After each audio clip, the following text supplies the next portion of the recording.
Do you have any question about the final exam?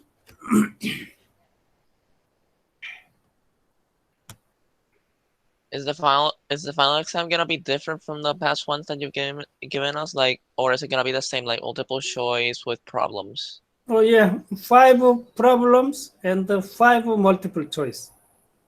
Okay. So same format, but final is for 3 hours. Okay, so there should be more problems. So 5 problems and the 5 multiple choice.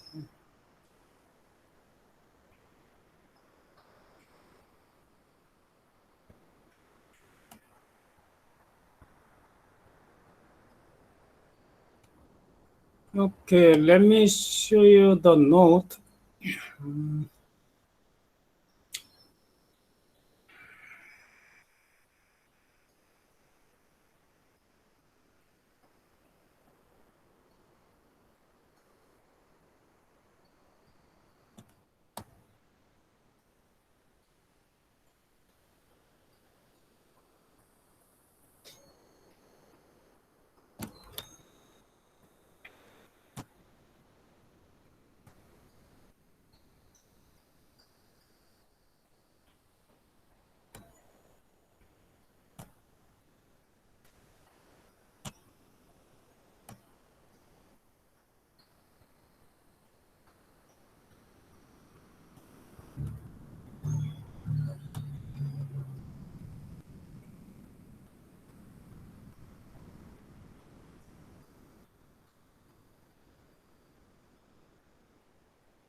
Okay, so you remember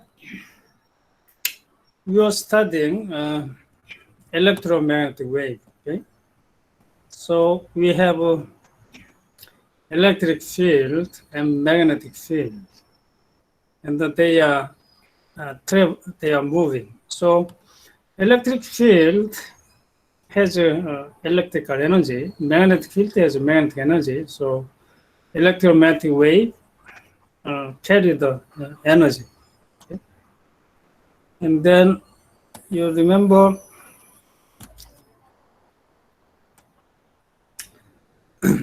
electrical energy density is half epsilon 0 E square, and the magnetic energy density is 1 over 2 mu 0 B square. Okay? So energy density is proportional to square of electric field and the square of magnetic field. Okay? So in here, if the amplitude is doubled, okay, then energy density is quadrupled. Okay?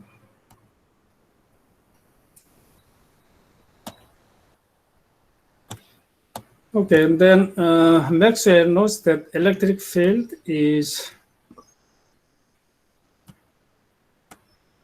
magnetic field times speed of light. Okay? So I use this expression here, then you see that electric energy density is the same as magnetic energy density. So in terms of electric field, energy density of electromagnetic wave is epsilon 0 E square. In terms of magnetic field, energy density is magnetic field square over mu 0. Okay, so let's calculate the energy transfer per unit area per unit time. Okay, energy transfer through a cross section A, okay, per unit area per unit time. That is called energy flux, and we use the symbol S. Is called Poynting vector. So Poynting vector is energy passing through cross section in time delta t over cross section and time. Okay. So let me calculate energy crossing the cross section A in time delta t.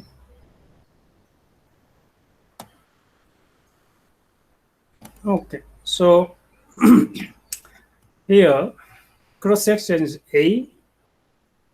For time delta t, electromagnetic wave is traveling the distance c delta t. Okay, so we look at electromagnetic wave for time delta t, then electromagnetic wave within this volume cross the cross section. So that amount of energy is crossing this cross section. Okay? And this volume is area times length c delta t. So volume is a c delta t. And then in this volume, we have electromagnetic wave with energy density U. Okay? So electromagnetic wave energy in this volume is energy density times volume. Okay? So for time delta t, this amount of energy cross this cross section.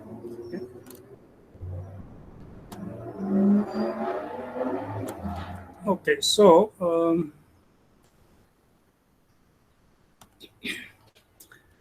the energy crossing the cross section A in time delta t is energy density times volume, so U A C delta t. Okay, so we divided this energy by cross section and the time. Okay, then we have UC, energy density times speed of light. Okay, and then energy density is in terms of electric field, epsilon 0 is square. So we have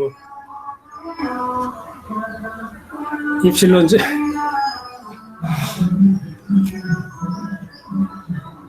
Epsilon 0 C E square. In terms of magnetic electric field and magnetic field, we have 1 over mu 0 EB.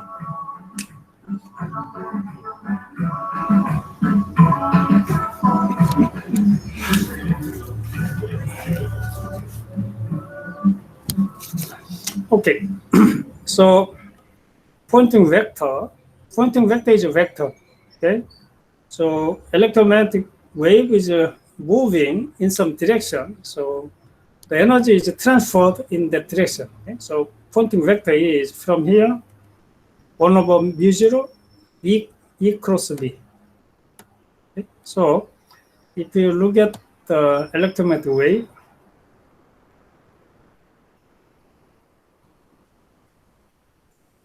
okay, here. So we have electric field in this way, magnetic field is in the other way. So the propagation direction is E cross B. We rotate electric field toward the magnetic field, then this is the direction. This is the propagation direction. E cross B.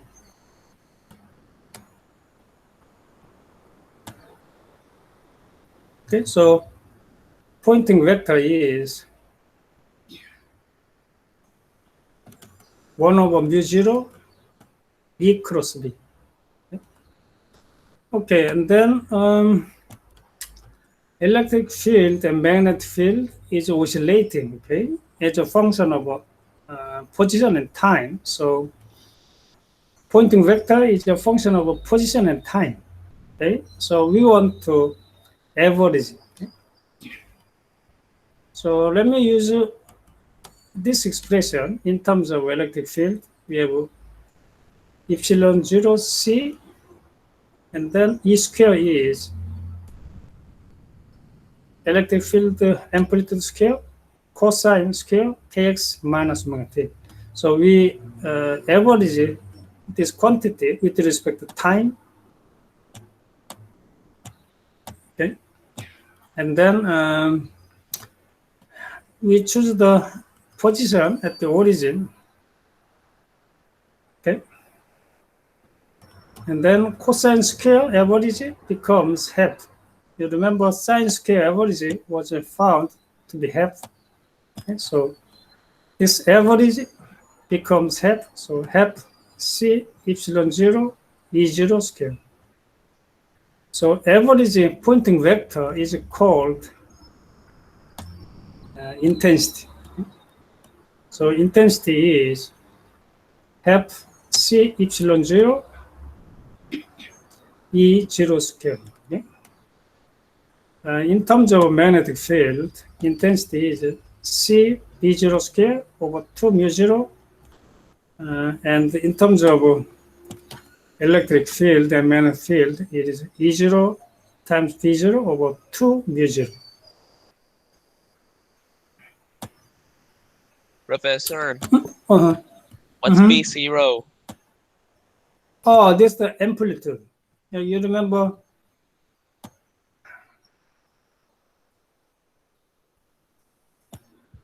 here, electric field at position x and time, it is E0 cosine kx minus omega t.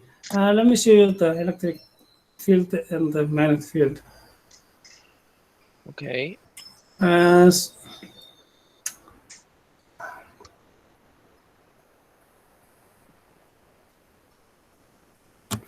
Okay, I wrote down EM. Okay, so this is the amplitude of electric field. Okay. Some people use E0. Okay, instead of PM, some people use B0. Okay, so that's the amplitude. Okay. Okay. Okay. So that's the intensity. Okay, we skip the example. In kappa, we have the example for this actually. So let me move on to the last section, momentum and radiation pressure. So electromagnetic wave has energy, right? It carries the energy, so it also carries the momentum and then provide then pressure. You know, these days laser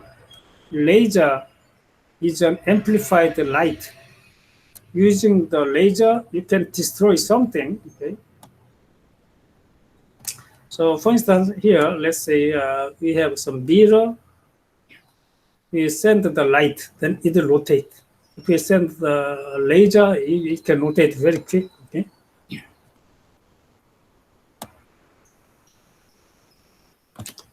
Okay. So let's say we have some object here, and then we send the light, the radiation. Okay? And then let's say the light, the electromagnetic wave is totally absorbed. So total absorption case. And then for simplicity, let's say light is like a particle. Okay. Macroscopically, light behave like a particle. So let's say the light has energy, half mv square. In terms of momentum is mv.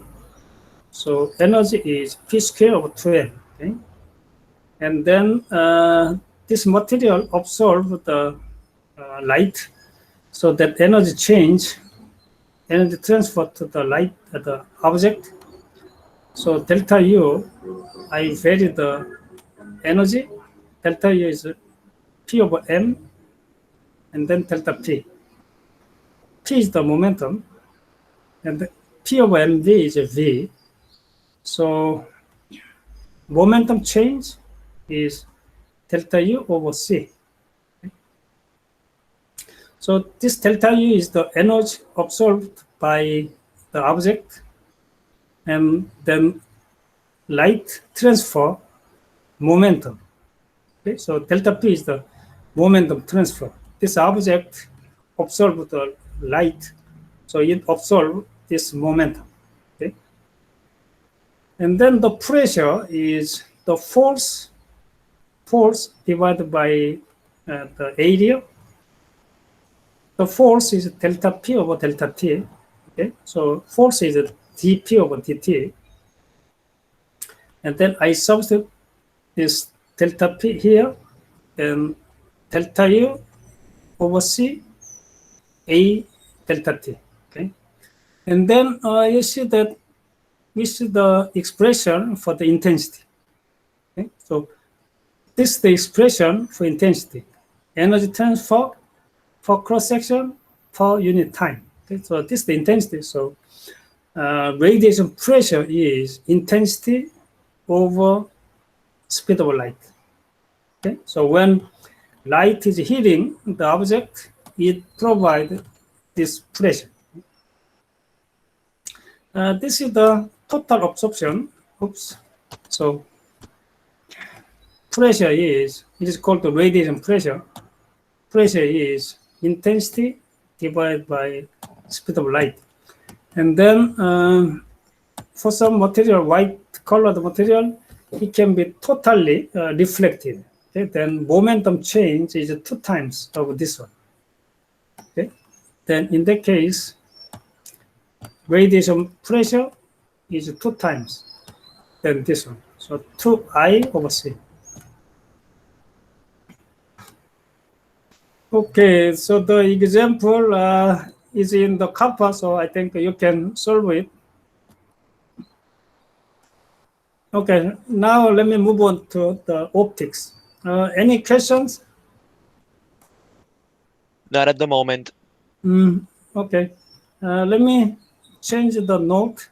So now we are studying optics. Optics is about light. Okay?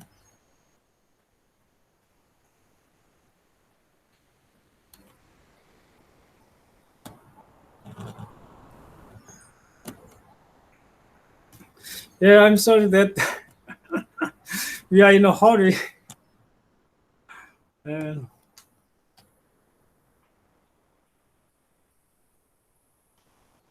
Okay. Unit 1, optics. So optics is about light. First chapter is nature of light. Okay? And first section is propagation of light.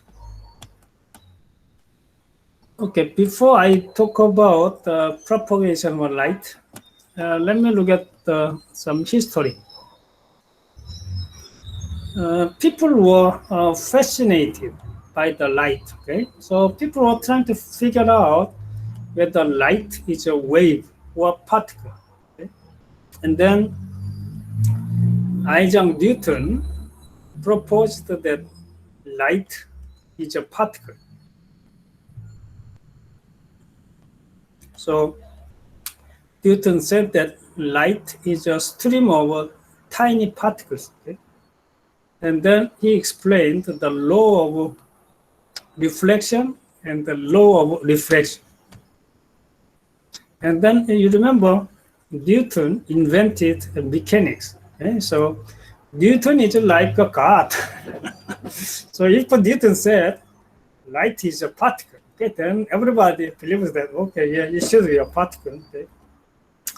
Okay, but almost the same time, in 1678, Dutch physicist, his name is Huygens, he proposed wave theory of light. Okay? And then he also explained the laws of reflection and refraction. Okay? So we have two theories, due to Newton and due to Huygens. And the both theory explain the laws of reflection and refraction. And it's difficult to figure out which one is correct. You know, experiment of light it's not easy. And the both theory explained the most common phenomena. So everybody believed Newton's theory because he's like a god. Okay?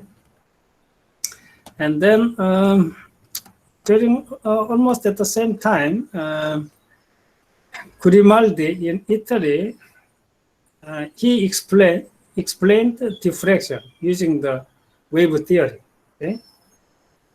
Diffraction means the electromagnetic wave or light bend around the edge. Okay? So that's the diffraction. But for the light, diffraction experiment is not that easy. Okay? So it didn't attract much attention. Okay? So initially, people believed that light is a particle, okay? Stream of tiny particles. And then in 1801, Thomas Young did the experiment. He prepared two slits, and the light is coming, and then they have interference pattern here. Okay? So this is a clear demonstration of wave nature of light. Particles don't interfere. Okay? So after this experiment, people believed that, oh, light should be a wave. And then in 1865, Maxwell proposed that light is an electromagnetic wave. Before Maxwell, people accepted that, okay, light should be wave, but in the wave, you should know what is oscillating and what is propagating. But we cannot see electric field and magnetic field, so we don't know what is oscillating there. And then Maxwell found that electric field and magnetic field are oscillating in the light, okay? And they are propagating. So everybody was happy. And then in 1905, Albert Einstein said that the light is not a wave. It is a particle. So Albert Einstein proposed photon theory. There was an experiment which is called the photoelectric effect. You remember photoelectric effect, okay? Light, electric. Light produces electric current. So there is a photoelectric effect. And then this effect shows that Maxwell's theory cannot explain this. So Albert Einstein proposed that light is a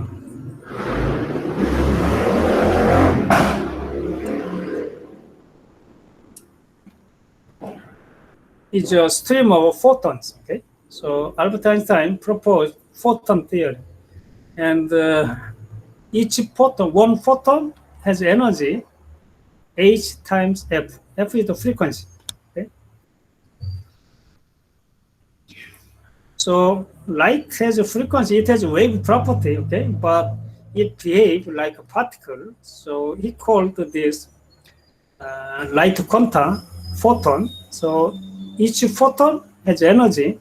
H is called Planck's constant, 6.63 times 10 to minus 34 joules second. So this Planck's constant is very tiny, 10 to minus 33. So the photon, the energy scale is too small. So we cannot figure out easily. So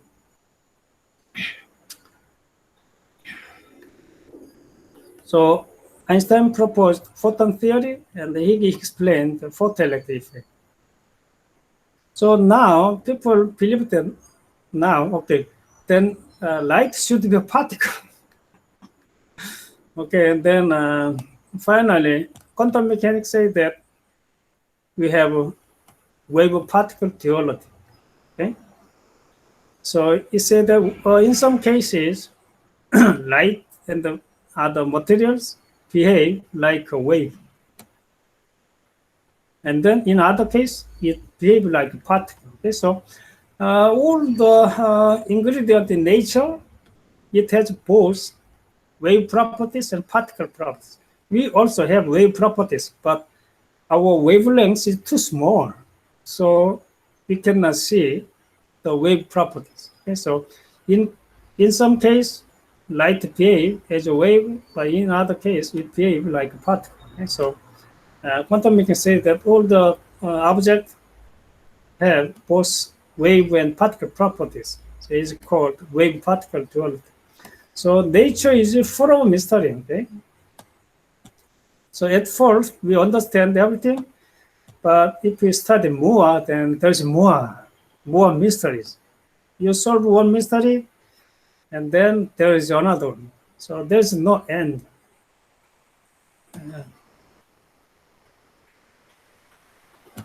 Okay, so let me talk about propagation of light. This is called geometric optics. Okay?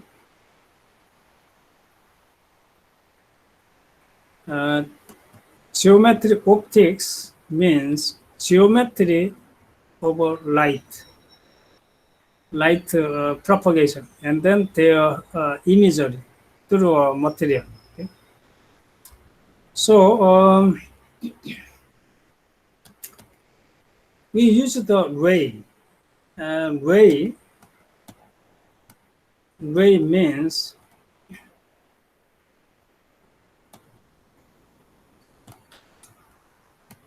an imaginary line drawn along the direction of travel of the light beam.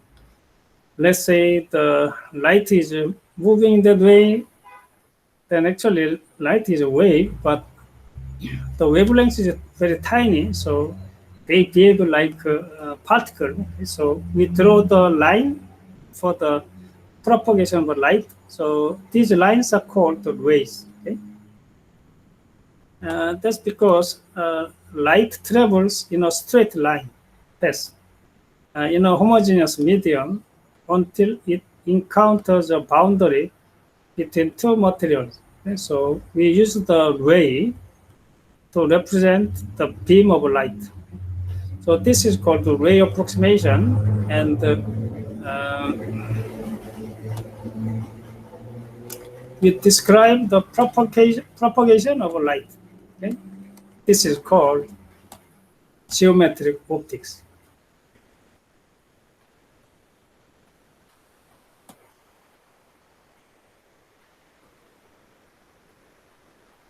Okay, so let me talk about reflection.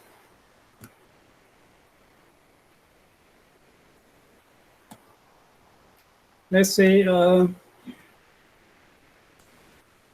have an object with a smooth surface, and the light is coming. So I draw these imaginary lines. These are the rays. Okay?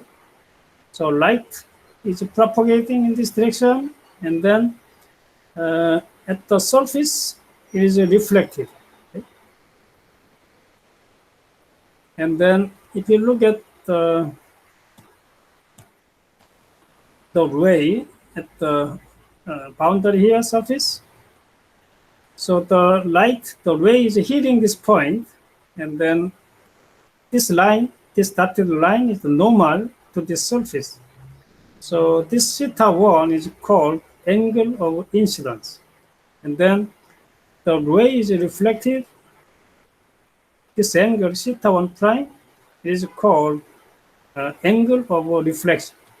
And then we find that theta 1 is equal to theta 1 prime. So this is called law of reflection. Okay, now let's say the surface is rough. This is called diffuse reflection. This is called specular reflection. For the rough surface, we have also law of reflection. Okay, so let me show you a better picture. So here,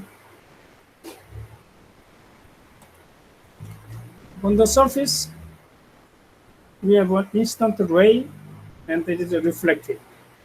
So this is the angle of incidence. This is the angle of reflection. They are same. Okay, so that's the law of reflection.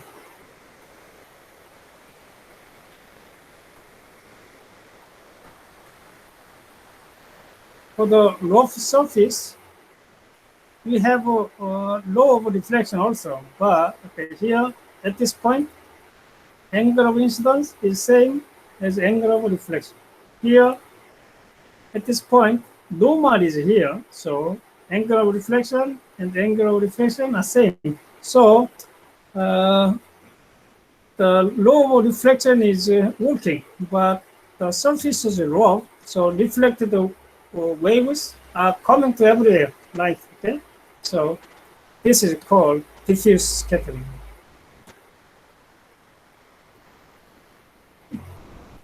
Okay, now let me talk about refraction.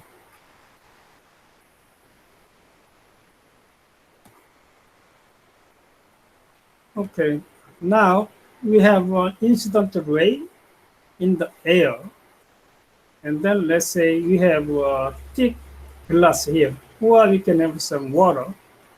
So the light is coming and hit the boundary, and then the light is transmitted in the glass. So, and then in this case, the light is bend, the direction is bent a little bit. So this is called the refraction. And then at the boundary, we have also reflection. So this angle theta 2 is called angle of refraction. Then you can see that sine theta. So here, this angle is theta 1, this angle is theta 2. Sine theta over sine theta 2 over sine theta 1. This sine function is proportional to the velocity.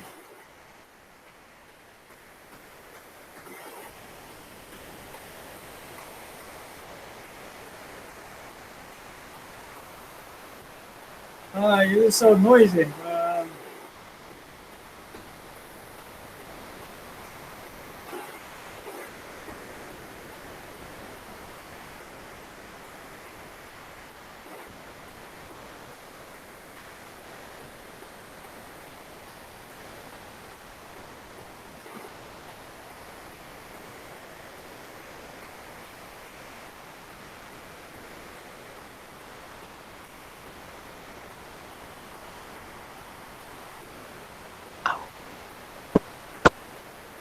Can you hear the noise? The raindrops?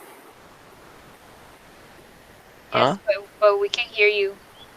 Yeah, we can hear you fine. We can hear you. Do you want me to move to a more quiet place?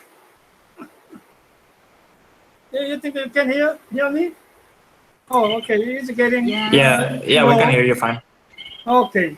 So actually, we can show this, but we don't have time. So let me assume that sine theta, okay, is proportional to the velocity. Here in the air, light is fast. In the glass, in the water, light is moving slower. Okay, and then here, light is a wave. Okay, so here, when the light is hitting this boundary, you remember the wavefront. I think I didn't explain. Okay, let me.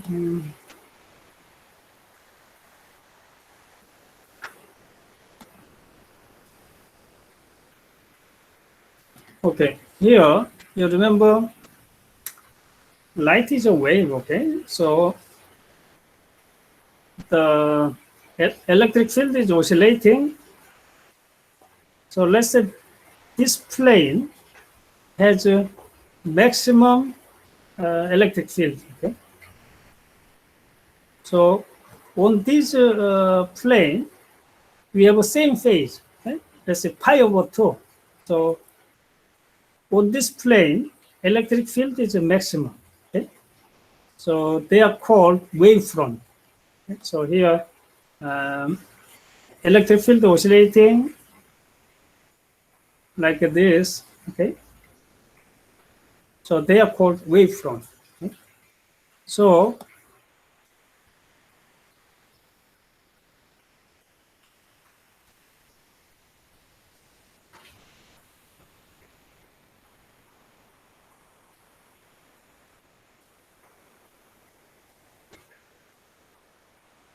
Oh.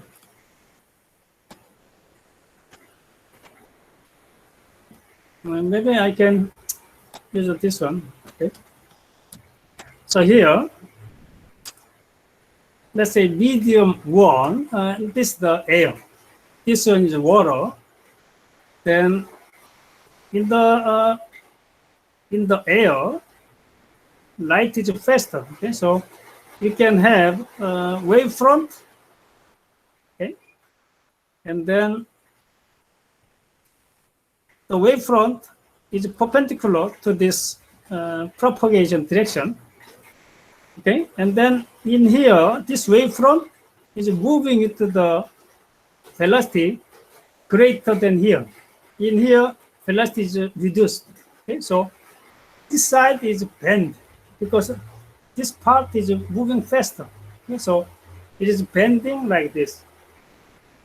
If I look at this one, when the light here hit this, okay, the wavefront here is perpendicular to this line, okay, and then this wavefront is moving faster, so it bends this way. Okay, so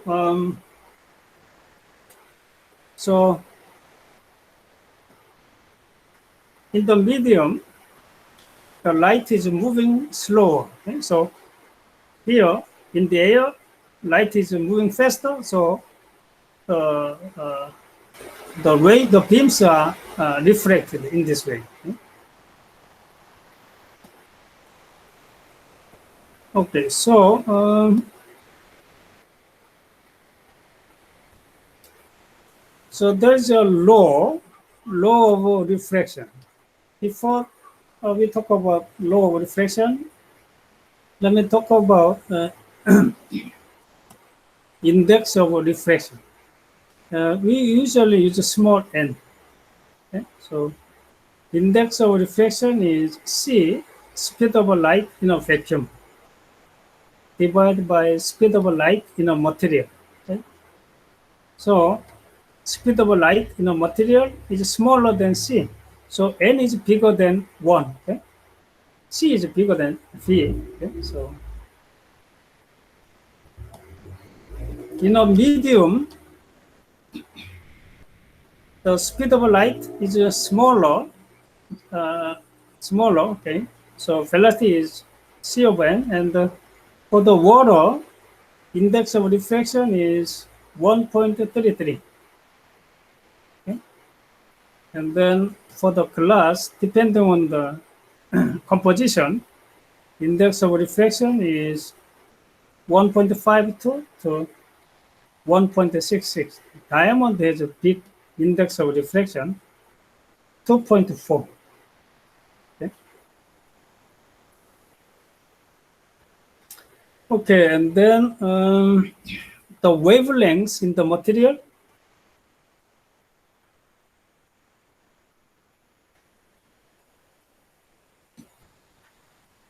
The wavelength is v times, this is the t. And the handwriting is not good.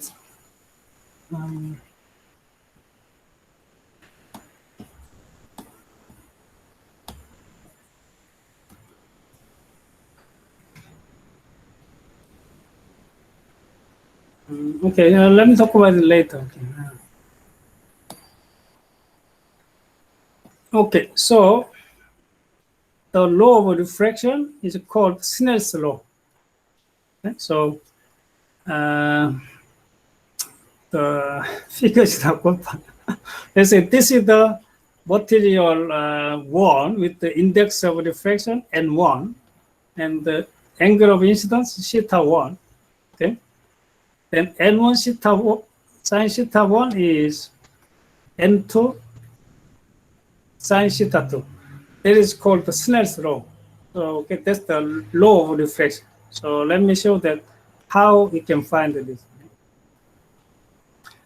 Okay, you remember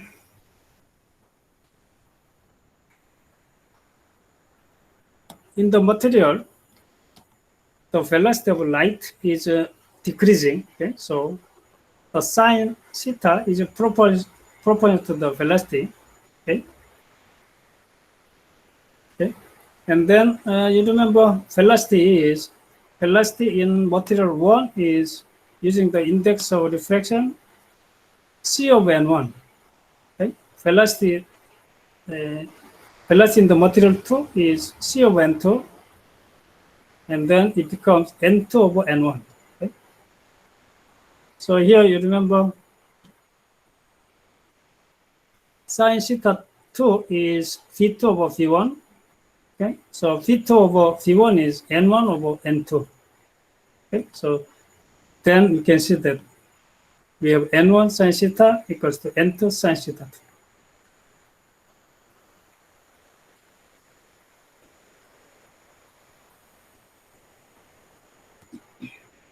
Okay, and then the velocity of light T is f lambda. Okay, so lambda is the wavelength. Then velocity over f. 1 over f is period. Okay, so velocity is f lambda, and the f is the same. You remember, f is the frequency of the light. Okay, this frequency is due to the light source, not due to the material. Okay, so frequency is the same. Okay, so when the velocity is reduced in the material, wavelength is also reduced. So in the material, wavelength of the light is shrinking. Okay.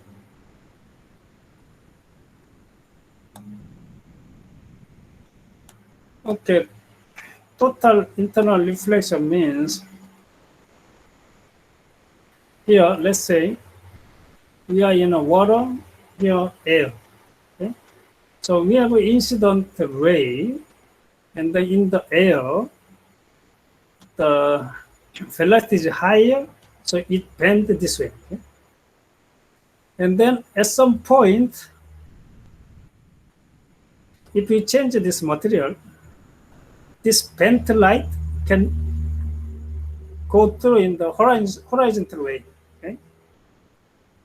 Okay? So this is called critical angle. So if we can change the index of refraction, the light cannot get out of this material.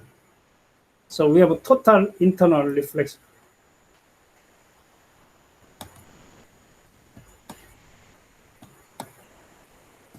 So, oops. Let me do this a little bit. So here, you remember, we have a Snell's law. N1 sine theta c is N2 sine 90 degree. Sine 90 degree is 1. Okay. N2 is then N1 sine theta c. Okay. So we can determine this critical angle. So sine theta c, okay, N1 sine theta c is N2. Okay, so sine theta c is N2 over 1. Okay, so arc sine theta N2 over N1. Okay, let me talk about dispersion. After the rain, we see the rainbow. Okay? Here we have a prism. The white light is coming, and then the light components are dispersed. Okay? That is called dispersion. So if you look at the visible light, white light, there are many different colors. We have red, orange, yellow, green, blue, violet. Red is wavelength about 700 nanometer. Violet is about 400 nanometer. So overall, it is close to 1 micron. Okay? Or is less than 1 micron.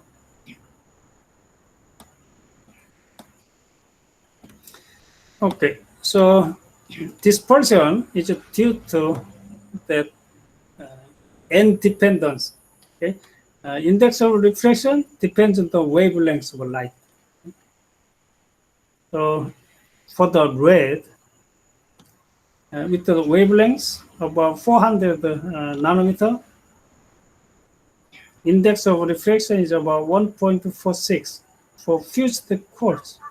Okay, and then violet with the wavelength 400 nanometer, it has a little bit higher index of refraction. Okay, so index of refraction depends on the wavelength of light. Okay? So different color has a different index of refraction.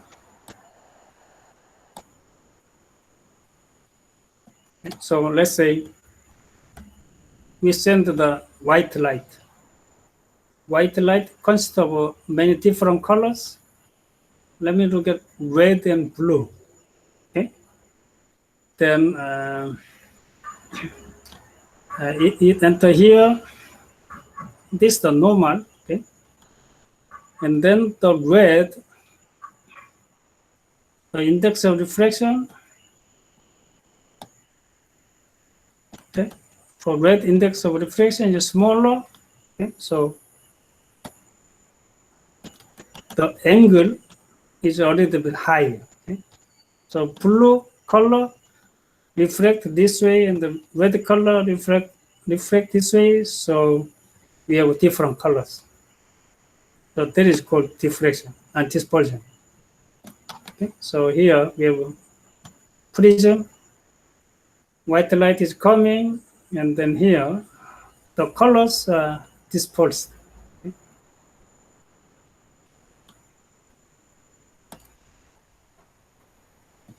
Okay, let me talk about Huygens. So Huygens proposed a wave theory of light. Okay? So this is called wave optics. Okay? So in here, the light is a wave, so we use that wave properties. Oops. Oops.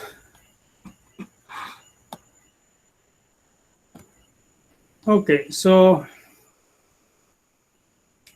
in the light, electric field and magnetic field are oscillating. Okay, so if let's say this is the electric field, okay, and then the wavefront is here.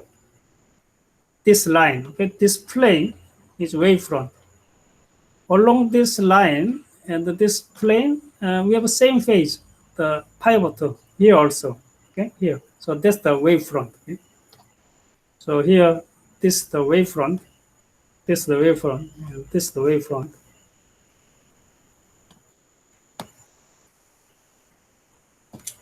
Okay, Huygens principle say that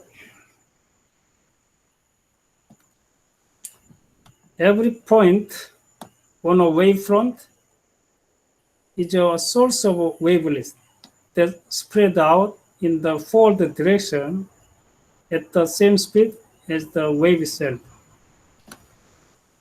The new wavefront is tangent to all of the wavelengths. Okay, so every point on a wavefront produces wavelengths that wavelengths are propagating. Okay, so let me look at the picture.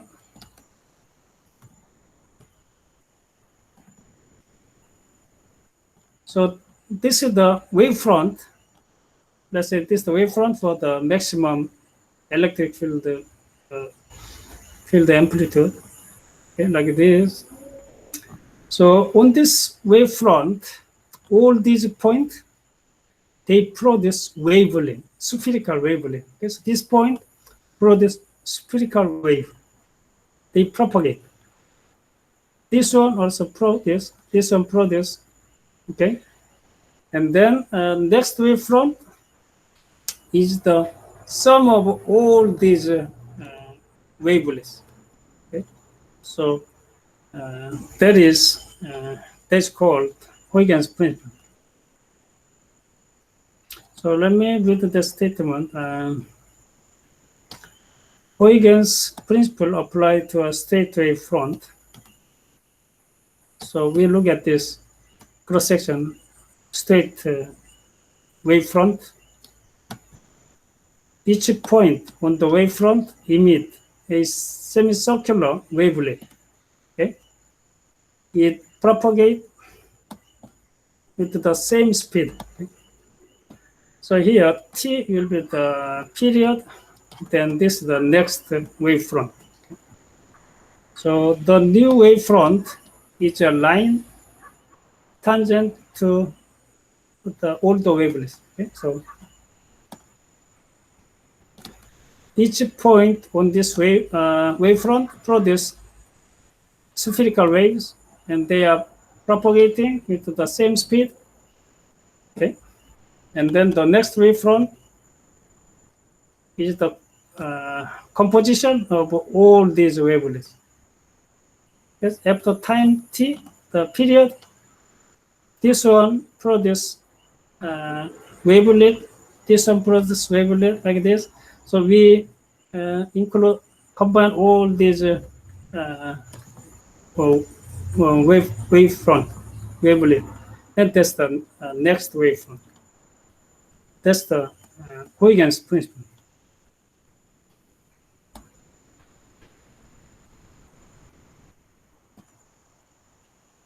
Okay, let me do the statement again so you can understand better. Every point on a wavefront is a source of wavelets that's spread out in the forward direction at the same speed as the wave descent. The new wavefront is tangent to all of the wavelets. That's the Huygens principle. So using this, we can explain reflection and the diffraction. So in here, we can derive the Snell's law.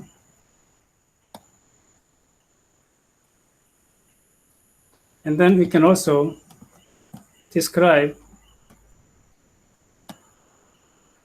diffraction. Okay? So for instance,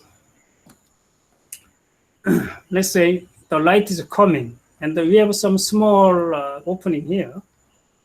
Then Huygens principle say that the wavefront, every point on the wavefront produces spherical wavelet and they propagate. Okay? So this point produces spherical wavelet. So it propagates this way. Here it propagates this way. Okay? So in this way, the light can propagate differently from the particles. Okay? So light can come here and then it bend. Okay? So Huygens principle explain the diffraction.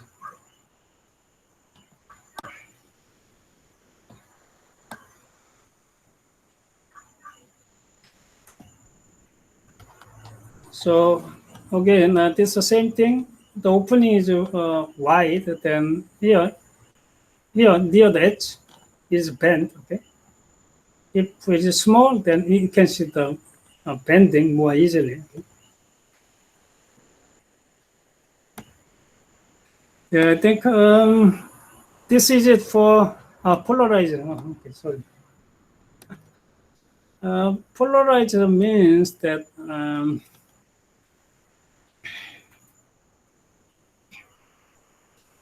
electromagnetic wave, light, is a transverse wave. Transverse wave means the oscillation direction in the light, in the wave, we have oscillation. Okay, so here electric field is oscillating in this way. Propagation is in that way. So electric field propagate oscillation direction and the propagation direction is perpendicular. Okay, so that is called transverse wave. Okay, and this is also true for magnetic field. Okay, magnetic field oscillate this way, propagate that way. So magnetic field oscillation direction is perpendicular to the propagation direction. So for the transverse wave, we talk about direction of polarization. So we use the direction of electric field oscillation. In here, electric field is oscillating this way. Okay, so the direction is called direction of polarization. Okay?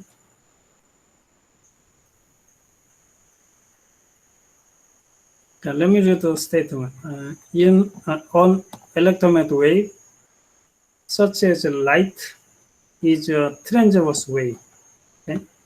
In the transverse wave, electric field and magnetic field are perpendicular to the direction of propagation. The direction of propagation of the electromagnetic wave is the direction of electric field. Okay? So we choose the direction of electric field oscillation to be the direction of polarization.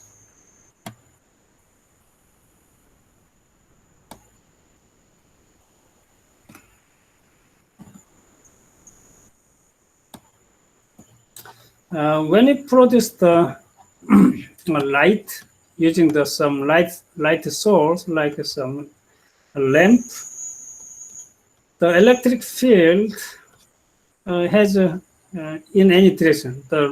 When the electric field is oscillating in random direction.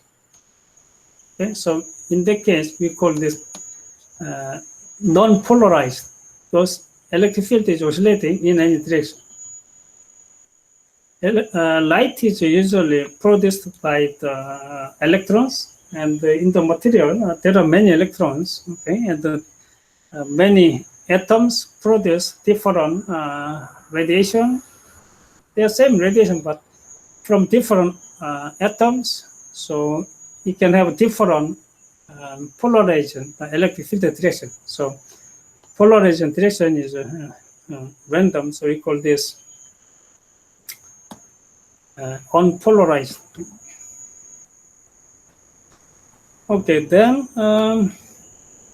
we can polarize unpolarized light using this kind of polarizing filter. Usually it is made by polymer. Polymer is a chain structure. Okay, then the electrons in the chain absorb the electric field. Okay? So for this polarization filter, only electric field oscillating in the direction transmitted.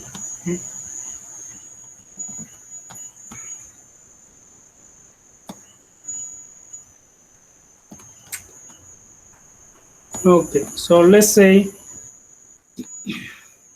we have one electromagnetic wave with the electric field in that direction. And then we have a polarizing filter with the transmission axis in this way. Okay? Then from this electric field, only this component survive. Okay? This component, if this angle is theta, this electric field is reduced to E cosine theta. Okay? So after passing through the polarizing filter, the light will have electric field in this way with the amplitude E cosine theta. Then you remember energy is proportional to electric field strength, the square. Okay? So intensity, let's say initially this one has intensity I0. Okay? But after passing through polarizing filter, electric field is reduced to E cosine theta, and energy is proportional to the square of electric field. So intensity is reduced to I0 times cosine square theta.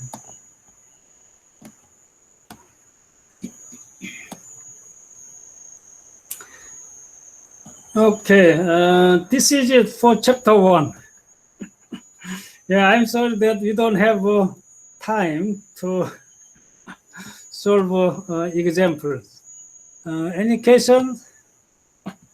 Any question for chapter 1?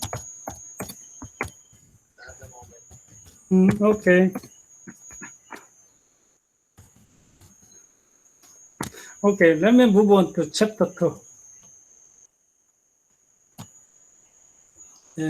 I need to finish at least chapter 2.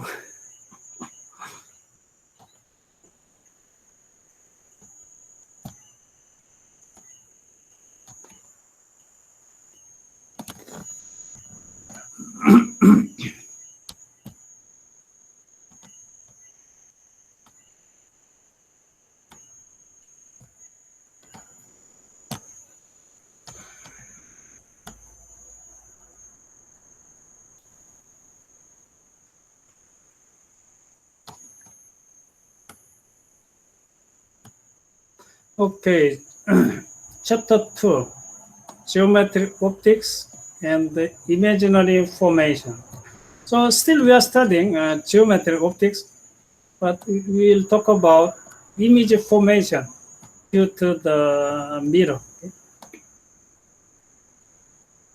So image formed by plane mirror and spherical mirrors.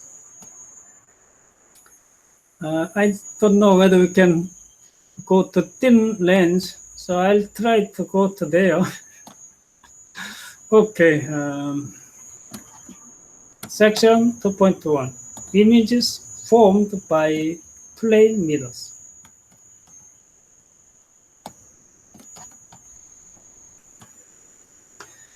Okay, here we have a flat mirror. Okay, we are looking at flat mirror, and we have a pillbox here,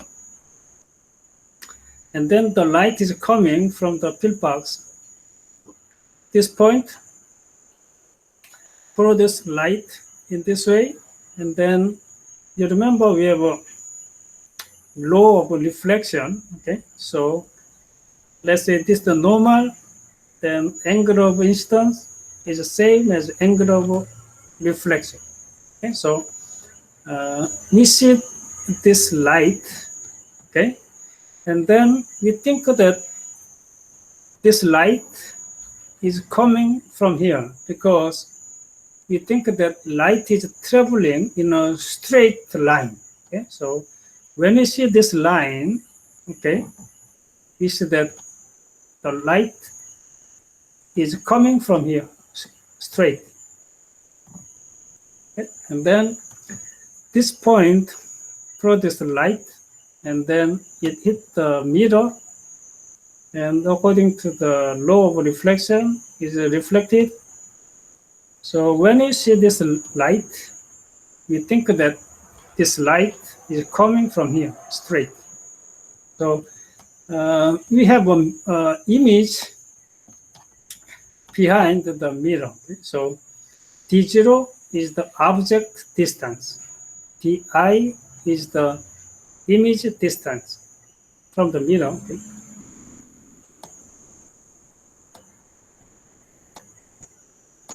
So in this case, this is called virtual image. Okay?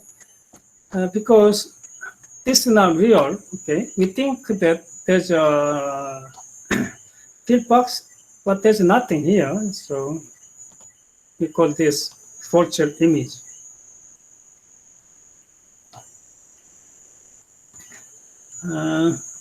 Let me read the statement. Okay. Okay, two light rays originating from P on an object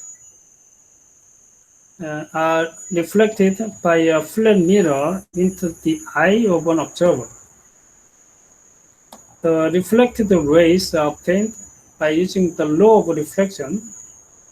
Extending these reflected rays backward, they seem to come from the point Q behind the mirrors, which is where the virtual image is located.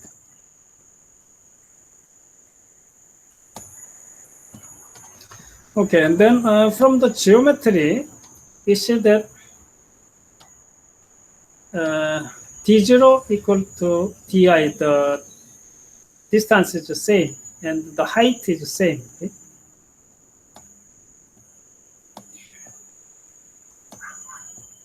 So the image height is the same as the object height from the geometry, and the image is upright, and the object distance is the same as the image distance. Okay? The magnitude is the same, but yeah. But usually for the virtual image,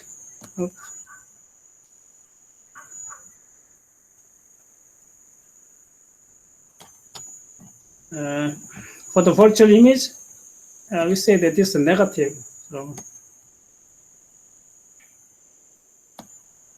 okay, let me move on to spherical mirror.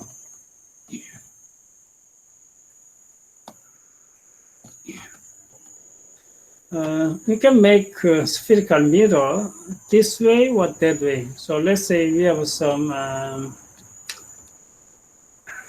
the circular the glass, and we cut it this way and that way, and then we paint some part. So this is called concave mirror. So here, the light is coming and is reflected this way. Okay, and then in here, this one, the light is coming this way. This is called convex mirror. Okay? Then for this one, you note that the center of curvature, this curvature is here. For this one, the center of curvature is there. Okay?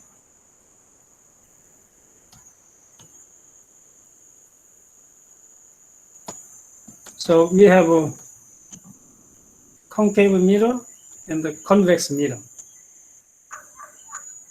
Sometimes, you know, I'm not familiar to, you know, the English word. Sometimes I confuse the concave and the convex. Then in convex and concave, you see the cave. So in the cave, you can enter. Okay, so concave mirror looks like this. Okay?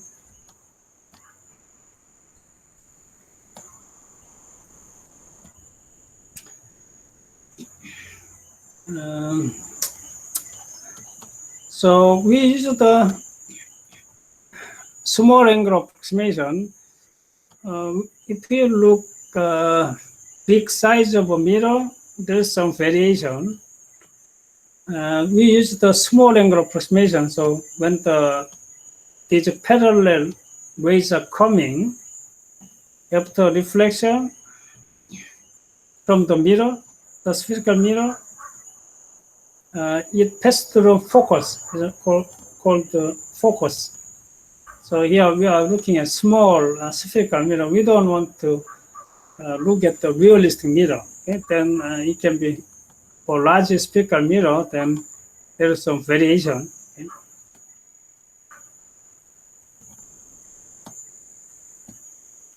And then the distance from the focal point to the mirror, we call this focal length, small f.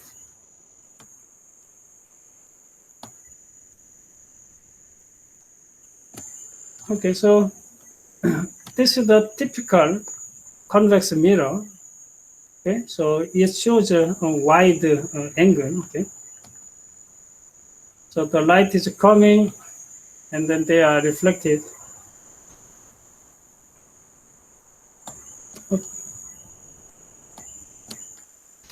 Okay, so let me look at this, the concave mirror. Okay, the light is coming, Okay, so it hit the mirror, and then this the center of curvature. So this angle is 90 degree. So this is the normal direction toward the center of curvature. So this is the angle of incidence, this is the angle of reflection. Okay? So this reflected ray passed through focus. Okay? And then this distance is called the focal length. And then this applies when the mirror is small. If the mirror is big, then there is a variation. Okay, so this is called small angle approximation. Okay? So this angle is small. Okay?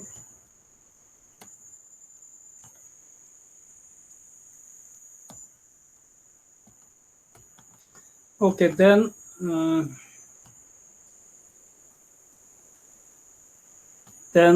from this point to C center of curvature, that's the radius. Okay, radius of curvature R. Okay? Then CF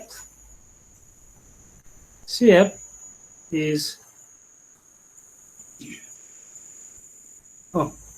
so this R is this one plus FP. Okay, so this one is the radius R. So this is the radius R. Okay, so this side are same. Okay, so capital R is CF plus FP. CF plus FP, and then we assume that FP is the same as this side. And then from this geometry, you see that this angle is theta, okay? And then from this geometry, this angle is also theta, so this side and this side are same, okay? So we assume that this side and this side are same, okay? So this side and this side same. So you say that this side and this side are almost same. This is true when angle is small. Yes, then this capital R is 2f, 2 times of fp. So focal length is radius of curvature divided by half.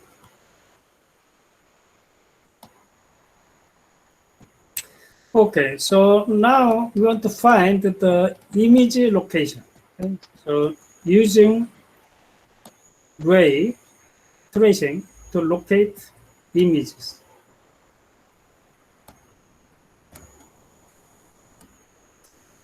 Here we have a concave mirror. We have an object here. Okay? There are usually three rays, but we can have a false ray also. Number one, this is called the parallel ray, parallel to this axis, central axis, center of mirror here. So we send the parallel ray, okay? Then after hitting the mirror, it passes through focus, okay? Okay, and then I send the light toward the focal point, okay? Then after hitting the mirror, it goes to parallel to this central axis, okay? So I look at this ray and this ray, then we see that this one passed this way, this one passed that way, so you see the image here. Okay? And then I can send the light to the center of curvature, then it is retracing back. Okay? So this is called the radial ray. So we can determine this image location.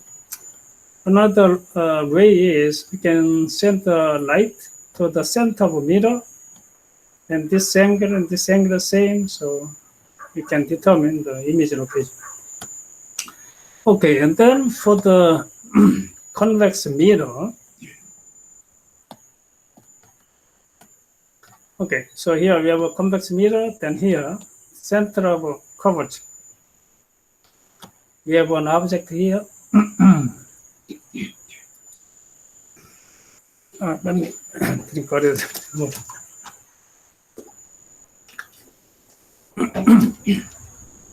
Okay, so we send the parallel ray, number one, parallel to this central axis.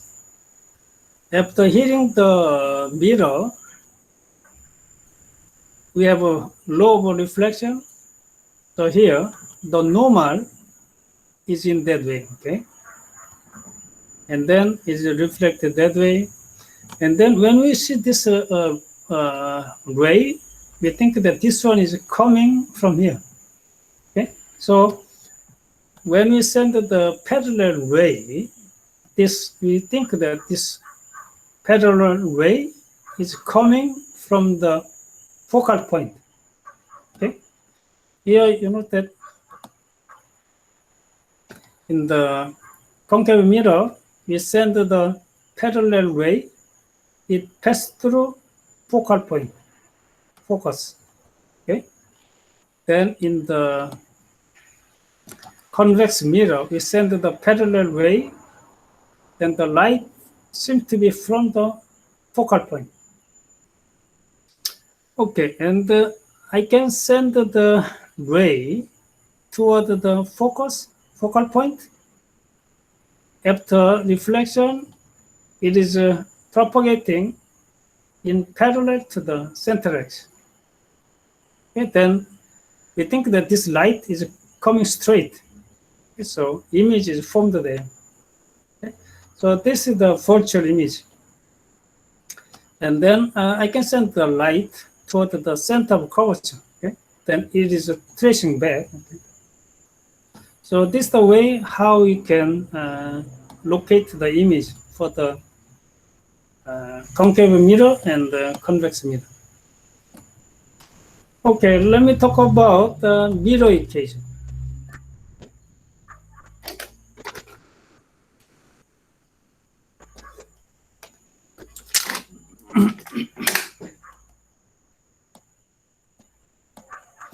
Okay, here again, we have a concave mirror. We have an object with the height h0. Okay, the light is coming and we send it to the center of the mirror. It is reflected. So when you look at this light, you think, let's say I send the light toward the center of curvature and it is retracing. So we think that the image is here. So image is formed there. So object is here. We call this T0, object distance. Image is here. So T sub I is called image distance. Okay. And then here, image is the height hi. Okay. So height of image, it is inverted. Then we say that this becomes minus.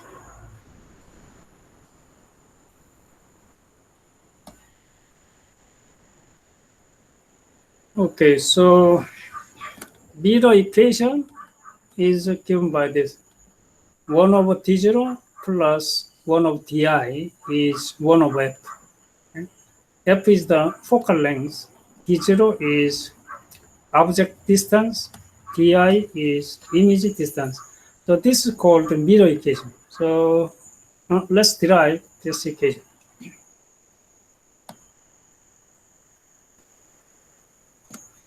Okay, so here again, we have a concave mirror. Let me amplify a little bit. Okay, so here We have an object here with the position O and O prime, bottom is O, top position is O prime, height is O, H0, HO. Okay, the light is coming and then it is reflected. The light is coming through focal point. So image is formed here. Okay, so this distance is T0, object distance. This distance is image distance. Let me expand a little bit more so you can see better.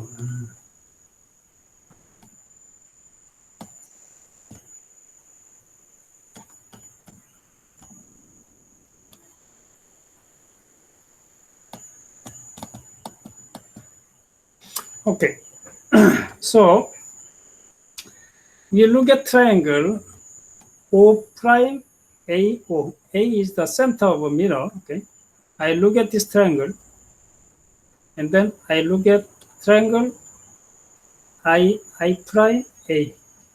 So I look at this triangle and this triangle.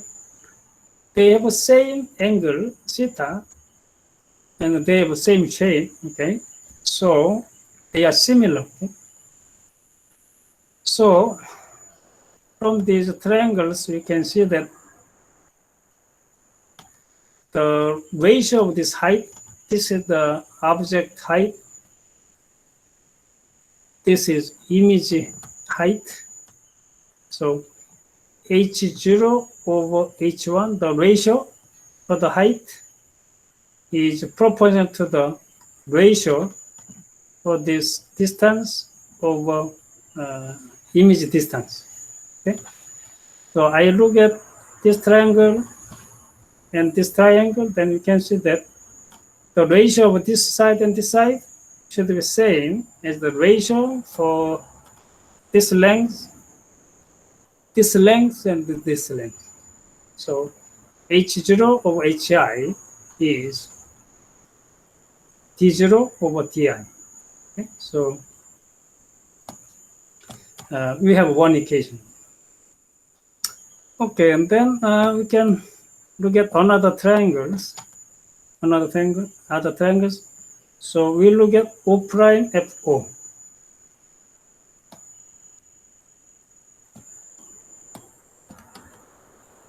O prime FO. So I look at this triangle, this small triangle, okay, and this triangle. And again, you remember we are using the small angle approximation. Okay, so here we assume that this point and this point are same. Okay, the angle is small, so this triangle and this triangle are similar. Okay, then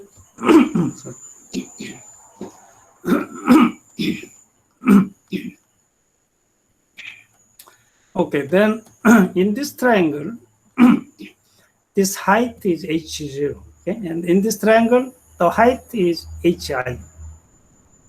Okay, then that ratio is the same as the ratio for this distance and this distance. Okay, so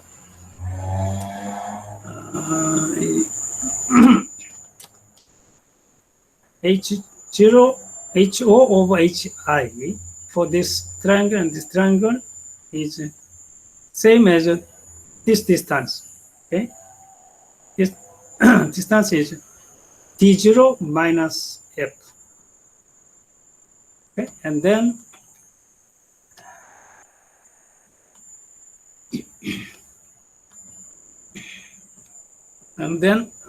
sorry, this distance is, there is F. Okay, I want you to see the same thing at the same time. We cannot see the figure and the calculation. Okay, so HO over HI is T0 minus F over F. So let me come back again. T0 minus F over F. Okay, here. For this triangle and this triangle, okay, H0 over HI. H0 over HI, that is same as the ratio for this distance, that is D0 minus F over this distance, that's F. Okay, so we have D0 minus F over F, okay? And this one is same as this one, okay? Oops. So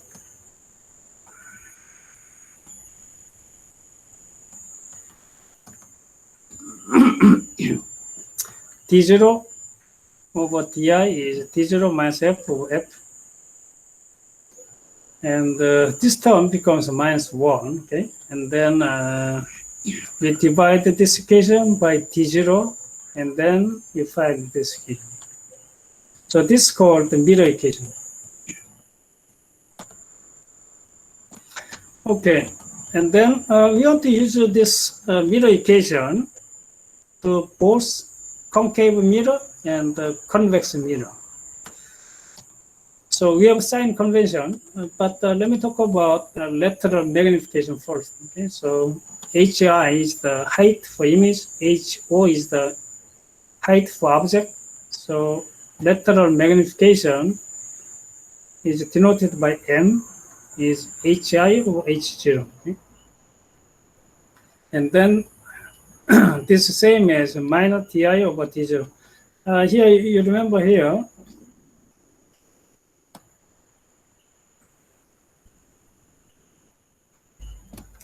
image is inverted, okay?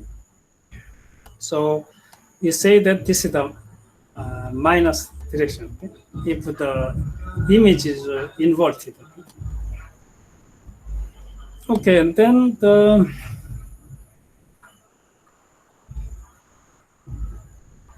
sign convention is this. For the real image, TO, the object distance is plus. For virtual object, it is minus. When the object is in front of the mirror, that's the real object. If the object is behind the mirror, there's nothing, so that is the virtual object, then D0 is a minus. Di is plus for real image. For the virtual image is minus. Front of the mirror, if we have image,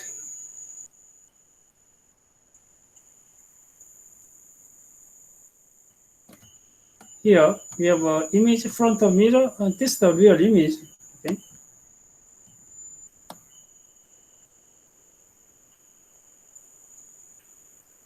Okay, then real image distance is plus, virtual image is minus. Okay, and then for the concave mirror, focal length and the radius of curvature are plus. For the convex lens, convex mirror, focal length and the radius of curvature is minus. Okay. And for the height, upright is plus, inverted, it becomes minus. So these are the sign convention. Okay? So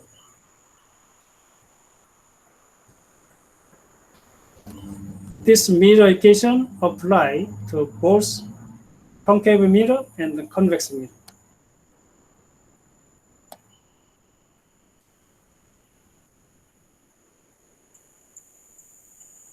Okay, let me solve one example. Okay, here we have a concave mirror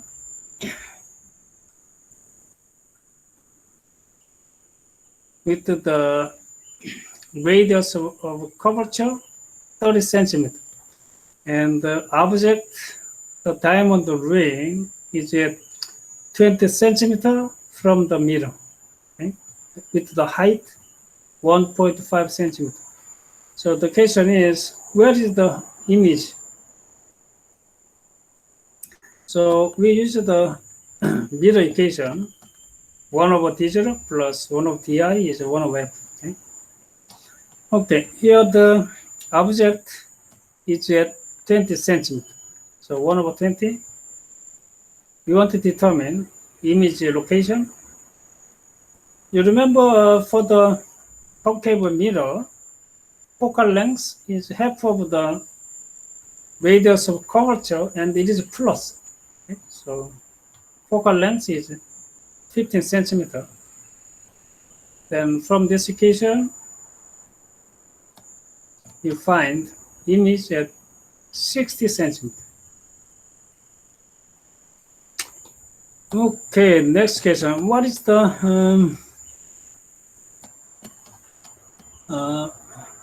what is the image height?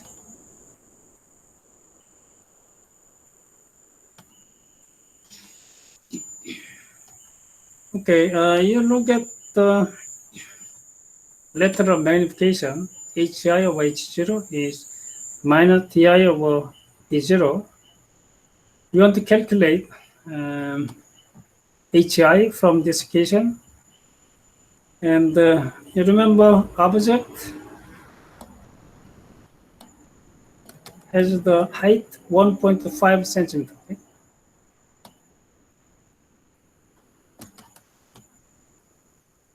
Okay. H0 is 1.5. Image is at 6 centimeter. Object is at 10 centimeter. Then from this equation, we find minus 4.5 centimeter. Okay, so image is bigger than 3 times bigger than the object, and it has a minus sign because it is inverted.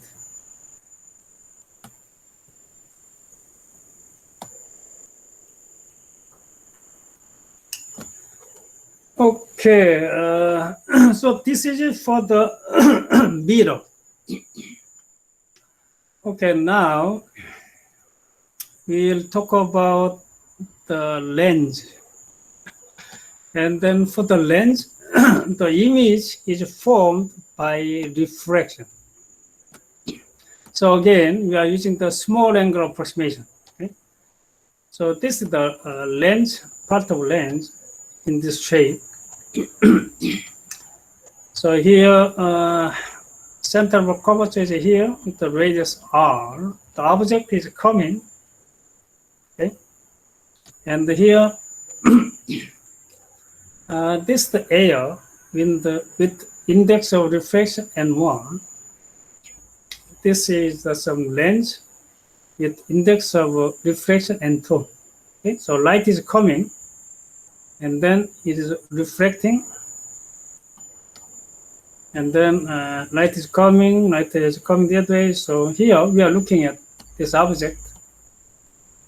Then we think that image is here. Okay, so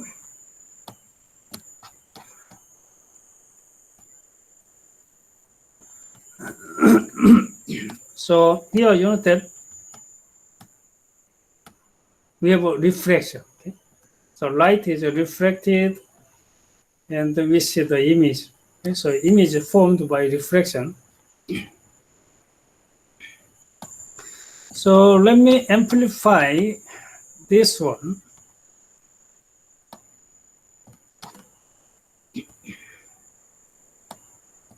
So the light is coming this way, okay? And then this is the normal. This is the center of curvature. This is normal. So this is the angle of incidence, okay? And then it is reflected. So this is the angle of reflection, theta 2. Then you remember we have a Snell's law for reflection. N1 sin theta 1, N1 sin theta 1 is N2 sin theta 2. So this is the law of reflection. And then you remember we are using the small angle approximation, then sine function behave like theta angle. So n1 theta 1 is n2 theta 2.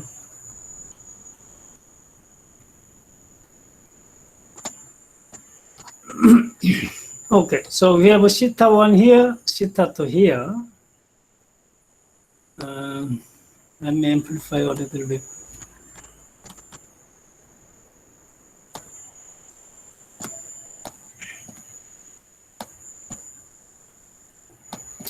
Okay, so you see this dotted line. So let me call this angle beta, and this angle alpha, and this angle gamma. Okay. Then this angle beta is theta 2 plus gamma.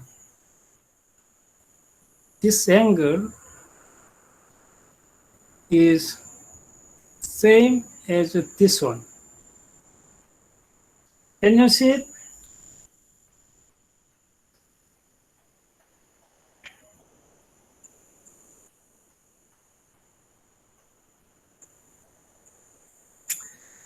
If I add this one, this angle phi and the beta, it is 180. Okay. If I add this angle and the theta 2 and gamma is 180. Okay. So you can see that beta is theta 2 plus gamma. Okay. Okay. Now I look at theta 1. Okay. This one is alpha plus beta. Okay, so I look at this line. Okay, I add theta 1 and this angle is 180 degree. If I add alpha and beta and this angle is 180 degree. So theta 1 is alpha plus beta.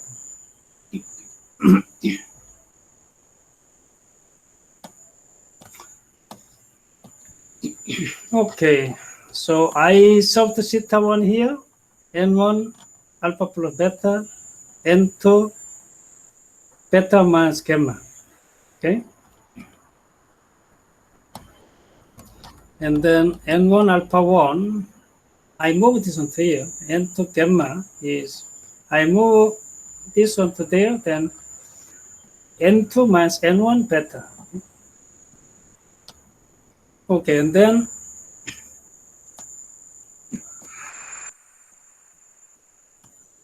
I look at this height, h. This height, the angle is small, so this height is the same as this curvature. So there is T0 alpha, alpha T0. This height is T0 alpha. Okay? So alpha is h over T0. And then for beta here, h is r times beta. So beta is h over r. And then here, image is here, so h is di times gamma. Okay, so gamma is h over di. Okay, so I substitute alpha, beta, gamma here, then I find n1 over d0 plus n2 over di is n2 minus n1 over r. Okay, so this equation determines the image location. Okay.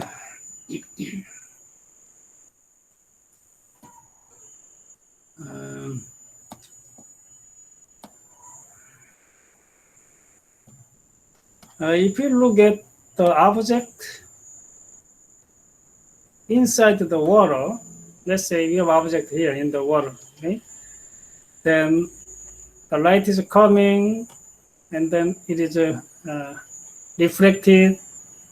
Then we think that these light are coming from here, so the object in the water seems to come from shallow position. Okay? So this is the image position. So using using this equation, we can determine this object.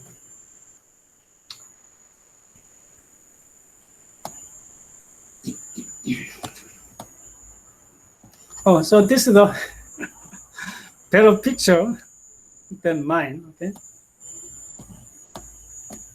Okay, so now we start a thin lens. So we are almost there. Okay, so we have a converging lens and we have a diverging lens.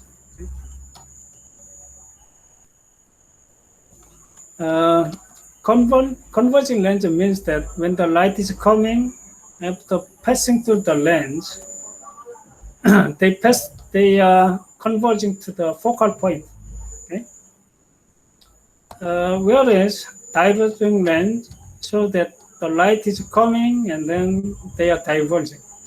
And this parallel ray seems to be from this focal point. So this,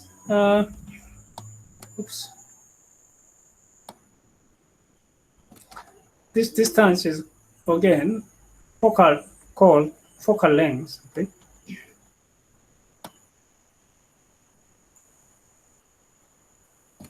So there are 3 different types of converging lens and 3 different types of diverging lens. This is called biconvex. Okay. So I look at this side from here. So this this one from here. This is convex. I look at this side from here. This is convex. Okay, so this is biconvex. This one is biconcave. Here, this is concave. Here, this is concave. For this one here, this is convex. Here, this is plane. So plano convex. Here is a plane. Here, this is convex, concave. Sorry. Here, it is convex. Here, it is a concave. Here, it is a concave, and here it is a convex.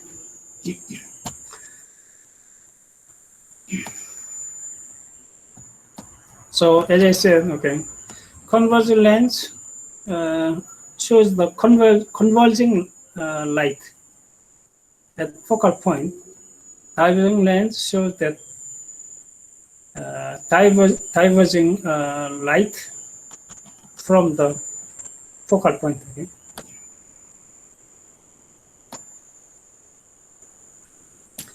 Okay, so we want to determine the image location. Okay? So let me look at this converging lens. Okay? We have one object here. So light is coming parallel to center axis. After passing through the lens, it passes through the focus. Okay, we send the ray to the center of the lens. This one and that one pass through that point. So we think that image is here. I send the ray toward the focal point, then we have a parallel ray. Okay, so this is the image and the object distance. This is the image distance. Okay, and we have a focal length.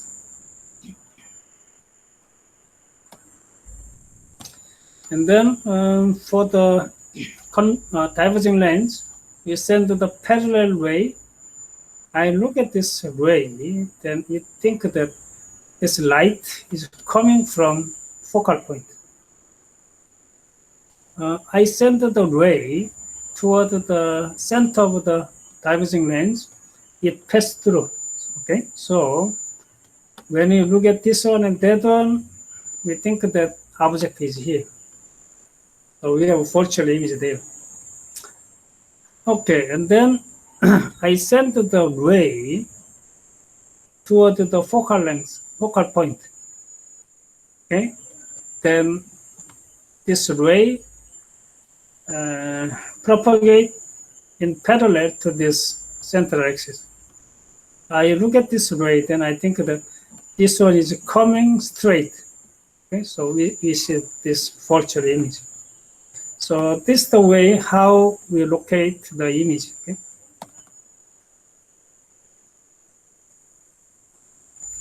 Okay, now yeah, I already explained this. The figures are terrible. Okay, now let me talk about thin lens equation. We have the same equation. Okay, 1 over T0 plus 1 over Ti is 1 over F.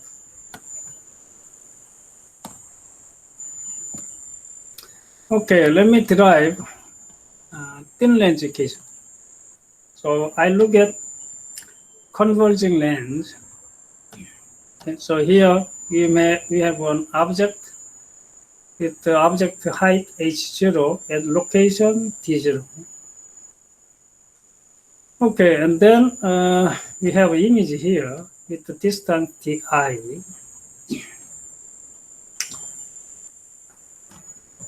So let me look at triangle f I prime, f I prime. So I look at this triangle and then FAB, this triangle. Okay?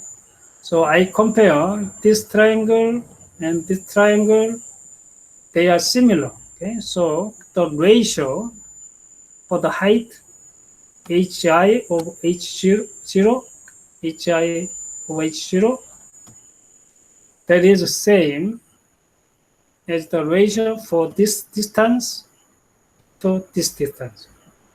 This distance is F. This distance is Di minus F. So we have this equation. Okay, and then now I look at triangle O prime. So I look at this triangle. And then this triangle. So the ratio of the height Hi over H0 is same as the ratio for this distance to this distance, Ti over T0. So this one is equal to this. So Ti minus over F is Ti over T0. I divide this one by Ti. Then I find 1 over T0 plus 1 over Ti is 1 over F. So we have the same equation for the mirror and the lens, thin lens. Okay, so we have the same lateral magnification. Hm is Hi over H0, that is minus Ti over T0. Okay? And we have the sign convention.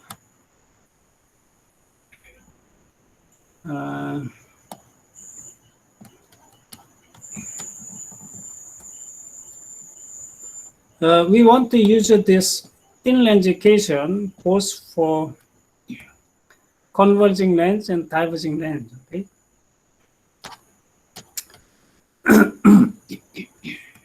Okay. So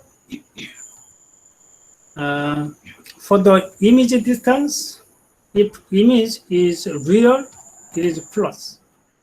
If image is virtual, it is a negative. For the converging lens, focal length is positive. For diverging lens is negative. And the radius of curvature is positive for the surface convex toward the object. You need to talk about some the lens maker's equation. Okay, so when you talk about radius curvature, okay, so here we have two curvatures. This one, the center of curvature is here. For this one, center of curvature is here. Okay? So the object is here. So R is positive for the surface, convex toward the object, and the negative for the surface, concave toward the object. So that can be determined by lens maker's equation. 1 over f is n minus 1. N is the index of reflection for the lens. R1, L2 are the radius of curvature. So this is called lens maker's equation. This equation determines the focal length of the thin lens. We don't have time to derive this equation, so let me just say it.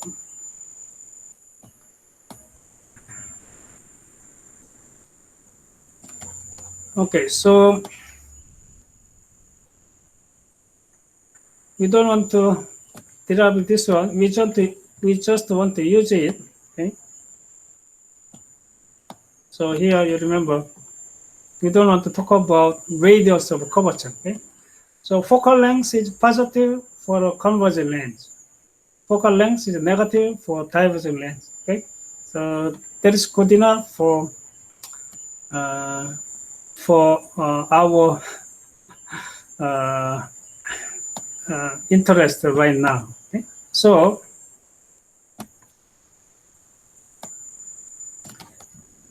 this is the thin lens equation, both for converging lens and diverging lens. Okay? And using the sign convention, we can determine the image location for the converging lens and diverging lens. Okay?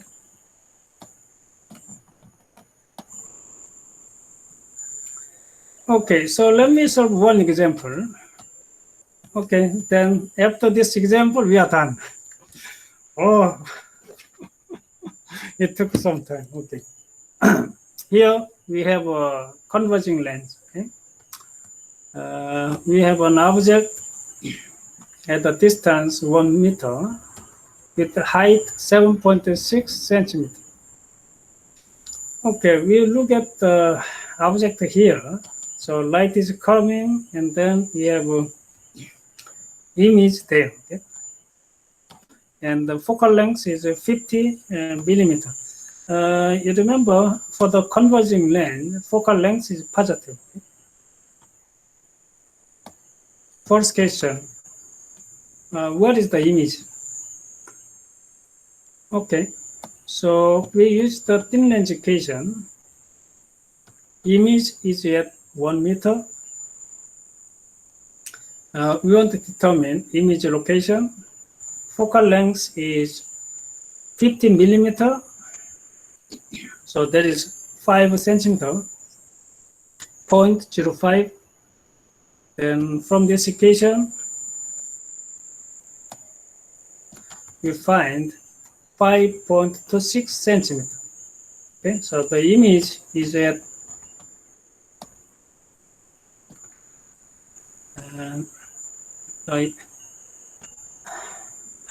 the figure is not accurate.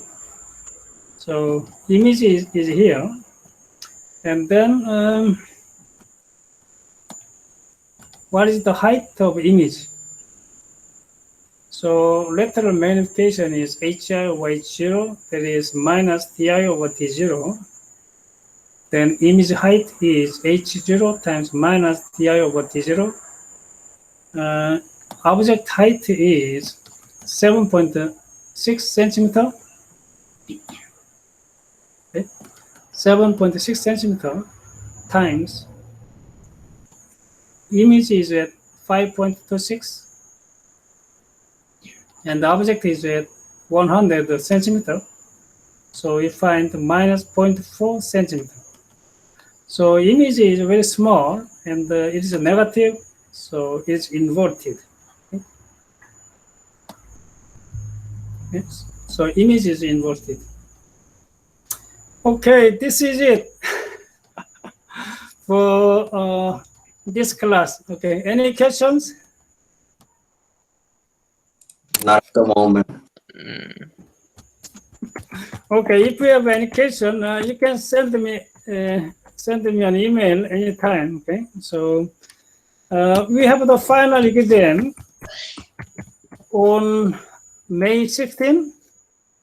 Yes. So May 16, 7:30 to 10:30. 7:30 a.m. to 10:30 a.m. Okay. Okay, so I'll see you on May 16 then. Okay, and if you have anything, you can send me an email. Okay. Okay. Okay, then bye. See you. Goodbye. Bye. Yeah, you too. Good night. Have a Thank good you, night. Good Professor. night. Good night, Good Professor. Mm. Good night, Bye. Professor. Okay. Good night.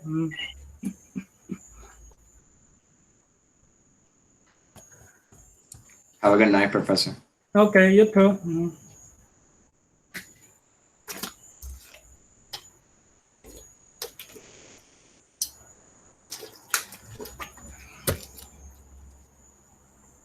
Good night, Professor. Take care. Okay. Thank you. You too.